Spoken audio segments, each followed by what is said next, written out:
Hey everyone, Ashley Mailloux and Mike Beer here with the Daily Racing Form. This Saturday out at Santa Anita, it is Cal Cup Day. A lot of stakes races on the program, and the Cal Cup Derby will be race number 10 of 11, a mile and a 16th on the dirt for 3-year-olds. And a field of 8 has been assembled with 5 of them exiting or last participating in the King Glorious. And kind of looking at that race overall, I think even though it's only a field of 8, Mike, it's pretty wide open, the Cal Cup Derby. Yeah, it is. This was to me one of the tougher races on the card here. I found it hard to really fall in love with anyone. Actually, I guess maybe that's a good thing though. It means it's kind of a wide open better race. I still feel like you mentioned 5 of them out of the King Glorious, which is a mile at Los Al. Still feel like distance is the major question in here. Who wants to go this far? Yeah, and as we talk about Los Al, it was only a mile, and every time Los Al comes up, I feel like we talk about the stretch at Los Al is a little different than other tracks. So makes it sometimes the adjustment to another circuit, such as Santa Anita, another configuration, a little bit difficult.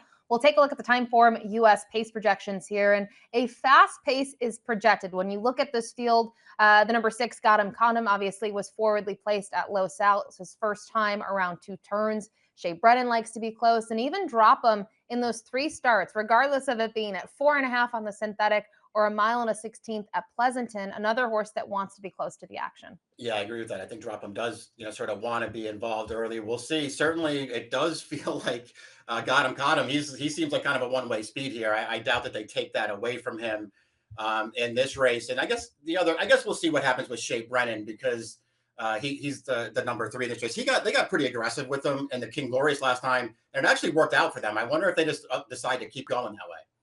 And if the pace is fast as projected, do know that the 2 Accidental Genius does have the LP, the late pace flag attached, a horse that's closed from the back of the pack in his last 3 and has won all of those events. We'll kick it off, though, with the number 1, I'm a Bad Boy. And we talked about the King Glorious. A lot of horses exit that event.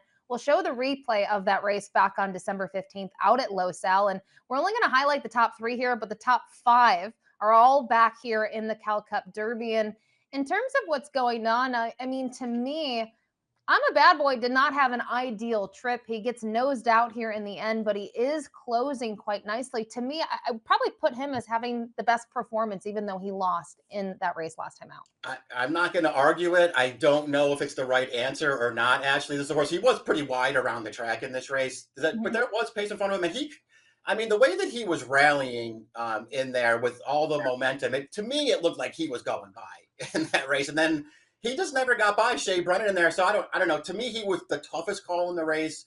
I do think he's a major contender in here, but I am waiting to see how they bet this race. I don't want a short price on this horse. I just wonder, maybe again, with so many in here, the same thing can be said, but second time going long, to me, he has some upside based on that performance last time out. So we'll see what he is, though, in terms of odds this Saturday. The 2 Accidental Genius was able to finish, I should say, 3rd last time out. I misspoke. He won 2 and 3 starts back. Last time out, though, he was rolling late. He could not get the job done. But kind of thinking about his performance there, I thought he ran quite well in a horse that has, at least more experience around 2 turns. Yeah, I like that about him. I like that pace projector for this horse because it does feel like he's going to need something to run at. And I just appreciate that he's a horse who feels like he's just getting better every time they send him out there. He's really improving by leaps and bounds. I also just kind of like the fact that he didn't participate in the Golden State Juvenile or the King Glorious, the races that all these horses have been running against each other. And this horse is a sort of a new face to the group. I watched his races back, Ashley, and I like, especially the maiden win. I don't know how he won that race. There was really, he was so far out of it in there, but he came with a really big finish. 2 starts back. He has no pace in a short field. He wins anyway. And I still felt like he ran pretty well last time in a tougher spot. I thought he acquitted himself pretty well in this spot. I don't know what his rider was doing in there, but to sit 6 wide around the track at the back, I have no idea what kind of trip that is, but it rarely works out. And I'm just curious to see him now get the chance at a bigger circuit, right? Coming out of the fair circuit and some of those tracks. I think what he's been able to do so far, a very curious horse to watch come this Saturday. The 3, Shea Brennan, was the winner of the King Glorious. Curious to get your thoughts on his performance. I mean, a horse that had never been that forward in any of his starts at that point. First time going long. He's on the lead. And he holds on. I'm not going to say it's a bad performance. I don't know if I was in love with it, though. Yeah, I agree. I agree with that. I'm not in love with any of the performances in the King Glorious, though. I don't know. I mean, I did want to give Shea Brennan at least a little bit of credit because, I like the incremental stretch outs for him anyway. Phil D'Amato's sort of been building him up to races like this. And when they got him to the mile last time, listen, if nothing else, he had to do a lot of hard work up on the pace. It's not like it was a slow pace, and he was up there battling the entire way. Again, we showed the replay before. To me, it looked like I'm a Bad Boy was running right by him past mid stretch in there, but Shea Brennan managed to dig in and fight him off. The 4, our Heisman, has attracted Flavian Pratt for Peter Miller here and Gary Barber, a horse that I feel like I love his last 2. I know he hasn't won, but kind of in contrast to his races, say 3 and 4 back, it looks like he's kind of turned the corner again, a horse that has appreciated added distance. I just sort of wonder if the speed is there, if he's the type of horse that can really get rolling late and might have a shot in here. Yeah, he's got a shot in here. I was a little bit. Sounds like you like him going longer a little bit more. I'm a little bit concerned about more distance for this horse. Although he ran fine in the King Glorious. He was a horse who sort of had a, he had a little trouble getting clear in the stretch. It took him a while. He had to angle him out really wide, and he stayed on pretty well in the race. But he still went. He jumps to his wrong lead at the end of his races, and he just doesn't finish that strongly. I'm worried about more distance for him. The 5, Drop 'em, just has 3 starts under the belt, has been able to technically win all of them, but more recently was disqualified from that win, was able to technically cross the wire a neck in front, but he was drifting in that race. I mean, I'm curious to get your thoughts on that performance. Okay, I know he gets DQ'd, but for a horse that was coming off that lengthy of a layoff, it only tried 4.5 and 5.5. I think he just got tired last time out, got a little lost out there, and I think he could be sitting on a huge effort to take a step forward.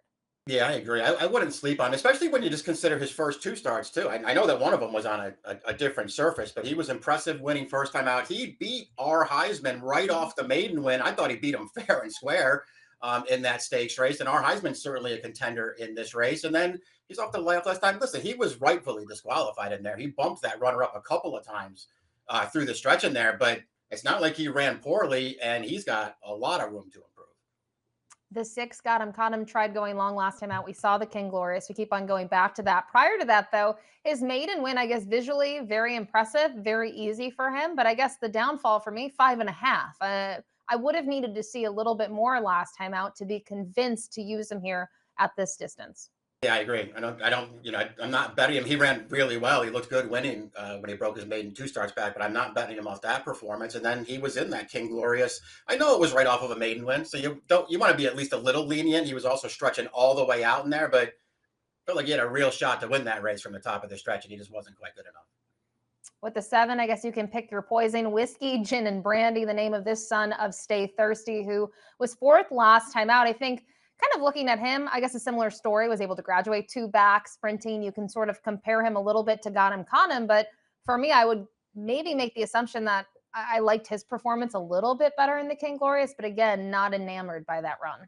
Yeah, me either. He was wide on the first turn of that race, but after that, I thought his rider basically did everything right. Gave this horse a pretty good trip. I thought he's another horse. I thought he had a real shot at it through the stretches. He got down on the inside with room, and he's another one. He did his best in there. He just wasn't quite good enough. And then the 8, Style Cat. I'm a little, I guess, I don't know, confused as to why they're going to try him going long based on what we've seen to this point in his career. Maybe I'll be wrong. I just felt like in some of his sprints at 6.5, 7, he's flattened. And now he's going to have to try something new for the first time, where at least most of the others in the field, they've at least tried 2 turns to this point once. Yeah, I agree. I don't love this horse stretching out in distance. He's also a horse who just feels like he's another one who wants to be forward and part of the pace, and I'm not sure that that's going to work out for him as they stretch him out in distance for this. All right. Well, it's top pick time here for the Cal Cup Derby. I know that you are not enamored by the King Glorious. And funny enough, you choose a horse that doesn't exit that race. You're going to go to the number 2, Accidental Genius here, who figures to be rolling late. Yeah, if I bet this race, it's going to be because Accidental Genius is a good price in here, and I think that's a possibility. I don't really want the King Glorious horses. I wanted new faces in here, and to me, the new faces were the 2, Accidental Genius, the 5, Drop 'em. I'm going to sort of focus on those 2 horses if I bet this thing. Yeah, and I kind of went in a different direction. I do use the horses that exit the King Glorious, but I think my thought process was I liked I'm a Bad Boy last time out. I do think it looked like he was going to go by and he didn't, but I'm going to give him the excuses that he had there with somewhat of a wide trip. And then in the case of a horse underneath, the 4, our Heisman, you're right. I probably do have a little bit more curiosity about him going long. And I think his last two, in terms of a figure standpoint, he fits this field. Maybe he'll have the jump on several others in here, including Accidental Genius. And there is a little bit of a selling factor there, and I should say a buying factor, really, with Flavien Prat climbing aboard him for the first time. So this is the start of the late double this Saturday out at Santa Anita, the Cal Cup Derby. 2513 for Mike, 1432 for me. Good luck.